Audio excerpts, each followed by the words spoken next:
Hello বন্ধুরা, welcome to people politics YouTube channel. ওয়ার্ল্ডের সমস্ত দেশের খবর এবং যুদ্ধের স্ট্যাটিস্টিক্স জানতে ফলো করুন পিপল পলিটিক্স ইউটিউব চ্যানেল। তো বন্ধুরা, এই মুহূর্তে যেই দুটি দেশকে নিয়ে কথা না বললেই নয়, সেটা হচ্ছে ভারত এবং আমেরিকা, সঙ্গে যোগ হবে বাংলাদেশ। তো এই মুহূর্তে যে একটা আশঙ্কা তৈরি হচ্ছে ভারতের সঙ্গে আমেরিকা এবং বাংলাদেশের, সেটা হচ্ছে বাংলাদেশে এই মুহূর্তে আমেরিকার সেনার তৎপরতা ক্রমশ বৃদ্ধি পাচ্ছে। সেটা কেন, কিসের জন্য, এই মুহূর্তে বিশ্লেষকরা সেই দিকেই পাখির চোখ করে বসে আছেন। তো এই মুহূর্তে ভারতের প্রাইম মিনিস্টার দক্ষিণ আফ্রিকায় যে G20 সামিট হচ্ছে সেটাতে ব্যস্ত, এবং অন্যদিকে আপনারা সবাই জানেন এবং অবগত আছেন যে কিছুদিন আগেই বাংলাদেশ লাগোয়া ভারতের 400 থেকে 500 কিলোমিটার জুড়ে সেটা যুদ্ধের একটা সামরিক প্রস্তুতি চলেছিল। তো সেক্ষেত্রে কিসের জন্য, এবং তারপরেই কিন্তু বাংলাদেশ আমেরিকার সেনা নামিয়েছে বাংলাদেশে, সেটা হচ্ছে চিকেন নেক্স এবং ভারতের যে 7 সিস্টার, যে বাংলাদেশ উপকূলবর্তী সীমান্ত লাগোয়া যে ভারতের 7 রাজ্য রয়েছে, ছোট ছোট যে রাজ্যগুলি রয়েছে, তাকেই কিন্তু পাখির চোখ করছে ডক্টর ইউনূস। তো সেজন্যই আমেরিকা সেনা নামিয়েছে বাংলাদেশে।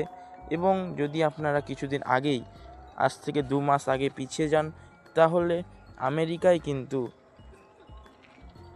ডক্টর ইউনূস একটা বক্তৃতা দিয়েছিল বিভিন্ন ব্যবসায়ীদের ওই দেশে টানার জন্য। সেটা হচ্ছে 7 সিস্টার্সকে টার্গেট করে বাংলাদেশ কিন্তু পাখির চোখ করেছে, এবং ওই 7 সিস্টার্সকে দখল করতে বাংলাদেশ কিন্তু ঝাঁপিয়ে পড়তে পারে তাদের সহায়তা পেলে।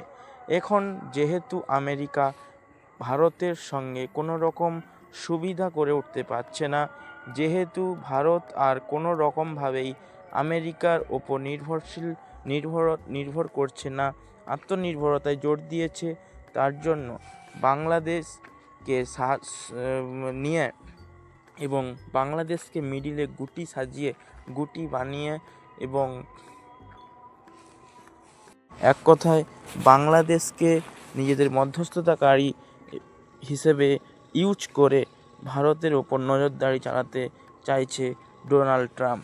এদিকে ভারতের শত্রু দেশ পাকিস্তান সবসময় কিন্তু ভারতকে থ্রেট দিয়ে আসছে, এবং বাংলাদেশের হাবভাবও ঠিক সেই দিকেই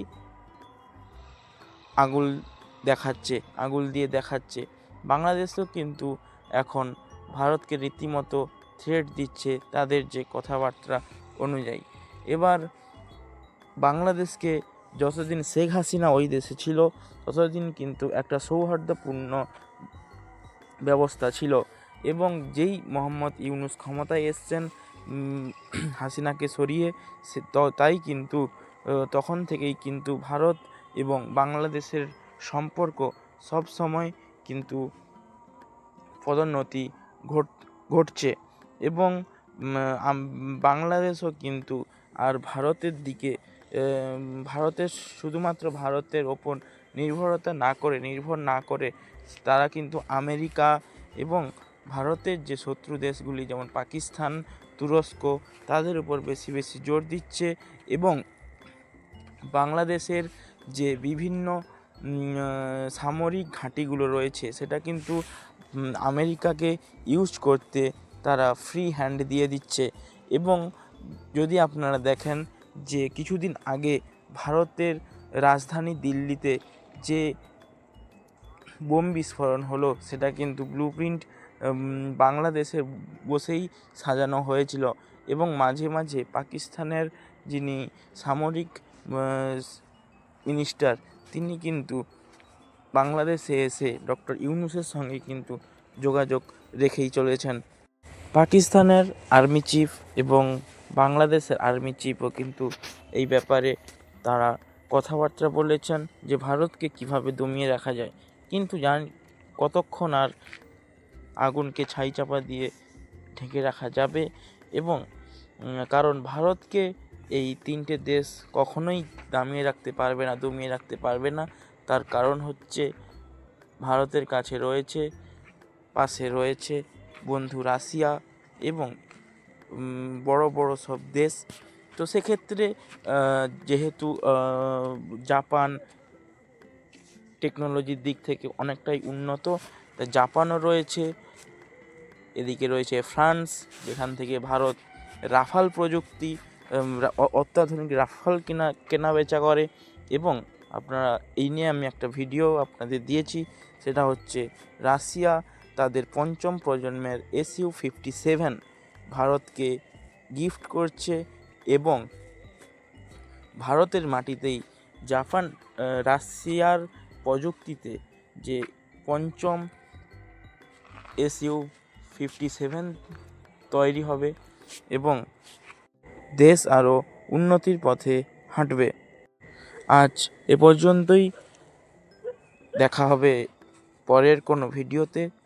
ততক্ষণ ভিডিও দেখুন, শেয়ার করুন এবং অবশ্যই এই ভিডিওটা আপনাদের কেমন লাগলো তার জন্য কমেন্ট করুন, এবং কী ধরনের ভিডিও চান তা কমেন্ট বক্সে লিখুন এবং শেয়ার করুন। সাবস্ক্রাইব করুন পিপল পলিটিক্স ইউটিউব চ্যানেলকে। থ্যাংক ইউ, ধন্যবাদ।